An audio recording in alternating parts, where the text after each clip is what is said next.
Hi friends, स्वागत है आपका हमारे इस यूट्यूब चैनल पे। आज मैं फिर से आपको एक लेटेस्ट अपडेट या लेटेस्ट समझिए कि आपको सजेशन देने वाला हूँ एक मतलब आपको सलाह देने वाला हूँ।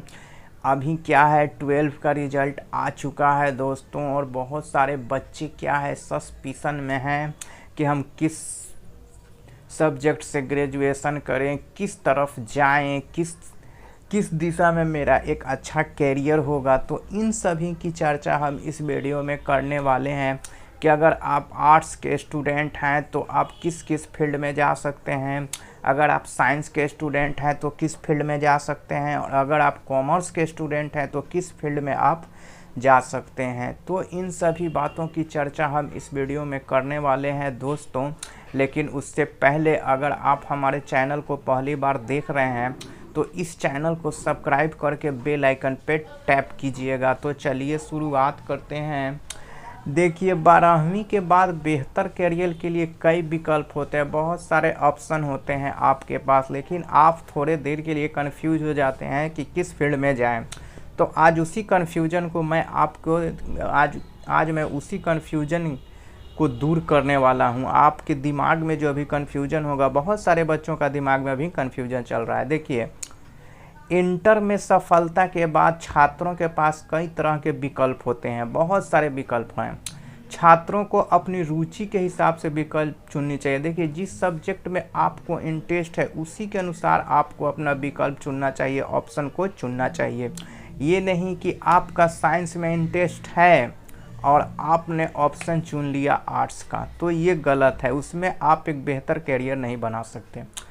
टीचिंग एक ऐसा क्षेत्र है जिसमें योग्य उम्मीदवार की मांग हमेशा बनी रहती है। देखिए, सबसे पहले अगर हम टीचिंग की बात करें तो इसमें क्या है, ये एक ऐसा मतलब फील्ड है जिसमें हमेशा योग्य उम्मीदवार मतलब जो टैलेंटेड हैं, उनकी जो टैलेंटेड कैंडिडेट है हमेशा उनकी मांग बनी रहती है। इस क्षेत्र में आने से पहले आपको यह तय करना है कि आप किस स्तर की टीचिंग में जाना चाहते हैं। देखिए, इसमें आने से पहले आपको यह पहले ही डिसाइड कर लेना होगा कि आप किस लेवल के टीचिंग में जाना चाहते हैं। इस मुद्दे पर कैरियर काउंसिल आशीष आदर्श से बातचीत की गई है।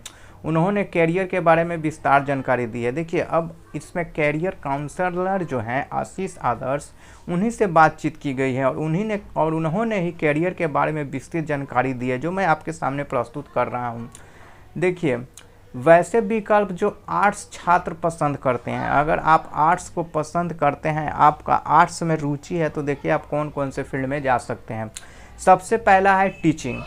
स्कूल स्तर की टीचिंग के लिए 10+2 और डिप्लोमा इन एजुकेशन या ग्रेजुएशन के साथ बीएड, और उसके बाद टीचर्स एलिजिबिलिटी टेस्ट, प्रोफेसर के लिए पीजी के साथ नेट भी देना होगा। तो देखिए, अगर आप 10+2 कर चुके हैं और टीचिंग में अगर आप जाना चाहते हैं तो देखिए आप ग्रेजुएशन कर लीजिए, बीएड कर लीजिए, उसके बाद टीचर एलिजिबिलिटी टेस्ट में बैठिए। अगर आपको प्रोफेसर बनना है तो पीजी के साथ नेट में जाइए, क्वालिफाई कीजिए। उसके बाद देखिए, दूसरा है 10+2 के लॉ।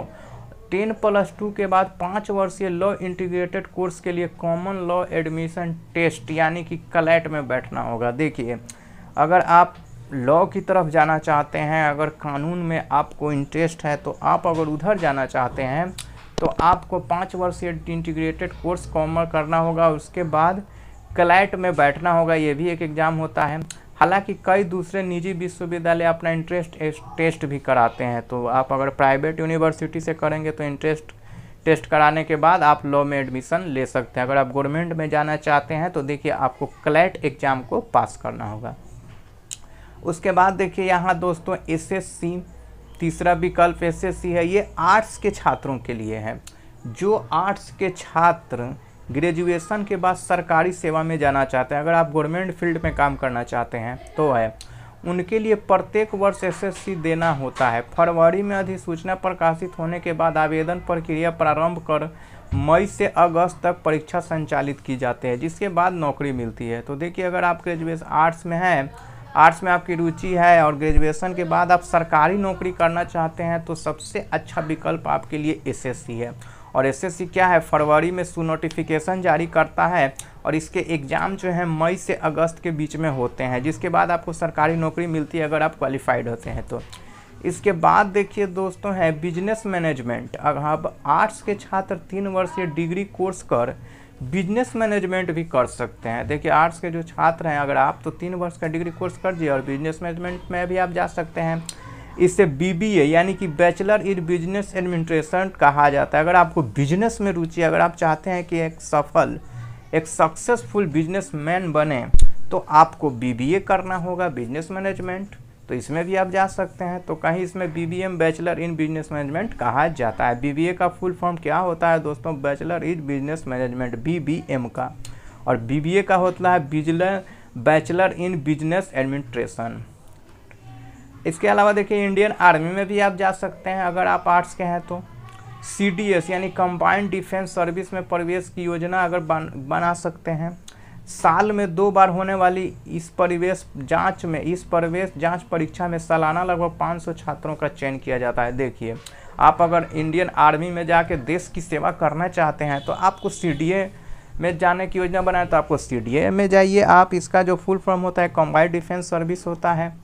और इसमें क्या है, देखिए यहाँ पे 2 बार, हर साल 2 बार इसका एक टेस्ट होता है, मतलब कि एडमिशन टेस्ट होता है और 500 छात्रों को चयन किया जाता है। अब चलिए साइंस के छात्रों के लिए बात कर ली जाए तो देखिए साइंस में सबसे अच्छी जो जॉब मानी जाती है वो जेईई मेन। सफलता के बाद इंजीनियरिंग में नामांकन के द्वार खुल जाते हैं। आप अगर साइंस के स्टूडेंट हैं तो आपके लिए सबसे हाईएस्ट जॉब जो है वो जेईई मेंस, यानी कि आप इंजीनियर के हैं तो देखिए नामांकन के द्वार खुल जाते हैं अगर जेईई में आप क्वालिफाइड हो जाते हैं। इसमें करने के बाद देखिए इसमें computer science, electronics, electrical, civil समेत कई ट्रेड विकल्प हैं। अगर आप इंजीनियरिंग करते हैं जेईई करने के बाद इन सभी में आप जा सकते हैं। आईआईटी, एनआईटी से पढ़कर आप इंजीनियर बन सकते हैं, इन सभी में आपका एडमिशन हो सकता है। इसके अलावा देखिए एनडीए, यदि आप देश की सेवा की भावना रखते हैं तो एनडीए यानी कि नेशनल डिफेंस एकेडमी से बेहतर दूसरा कोई विकल्प नहीं हो सकता। अगर आप साइंस के स्टूडेंट हैं तो एनडीए में जाना चाहते हैं। साल में 2 बार ली जाने वाली इस परीक्षा की जानकारी वेबसाइट से ले सकते हैं। तो इसका भी परीक्षा कब कब होता है, साल में 2 बार ही होता है।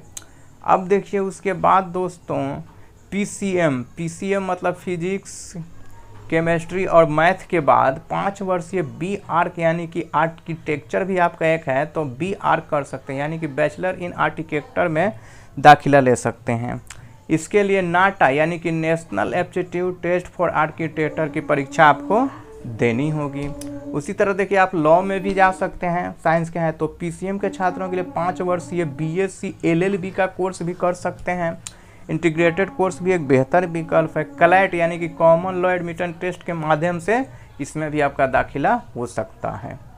उसके बाद देखिए दोस्तों कंप्यूटर एप्लीकेशन भी आप कर सकते हैं। 3 वर्षीय बैचलर इन कंप्यूटर बीसीए करिए और बीएससी कंप्यूटर साइंस जैसे वोकेशनल कोर्स बेहतर हैं। इसी क्षेत्र में पीजी भी आप कर सकते हैं। साइंस का है तो आप बैचलर ऑफ कंप्यूटर एप्लीकेशन करके और देखिए बीएससी यानी कि कंप्यूटर साइंस में भी आप कोर्स का बेहतर वोकेशनल कोर्स कर सकते हैं।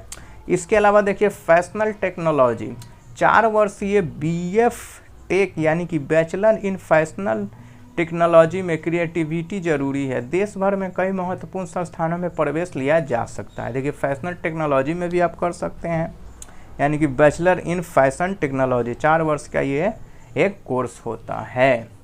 तो देखिए दोस्तों इतने सारे विकल्प मौजूद हैं। अब आप अपने इंटरेस्ट के अनुसार आप अपने विकल्प को या आप अपने ऑप्शन को चूज कीजिएगा। तो देखिए इतने सारे विकल्प हैं, आर्ट्स के लिए साइंस के लिए मैंने दोनों की बात कर दी है। तो दोस्तों अगर ये वीडियो आपको अच्छा लगा है तो इस वीडियो को लाइक ज़रूर दीजिएगा और साथ ही अपने दोस्तों में भी शेयर कीजिएगा ताकि उनको भी अगर उनको भी कन्फ्यूजन होगा तो आप इस वीडियो को देख के हो सकता है उनका कन्फ्यूजन दूर हो जाए और वो एक अच्छा ऑप्शन चूज कर सकें अपने बेहतर कैरियर के लिए। तो इस वीडियो को अंत तक देखने के लिए आपका बहुत बहुत धन्यवाद। मिलते हैं नेक्स्ट वीडियो में।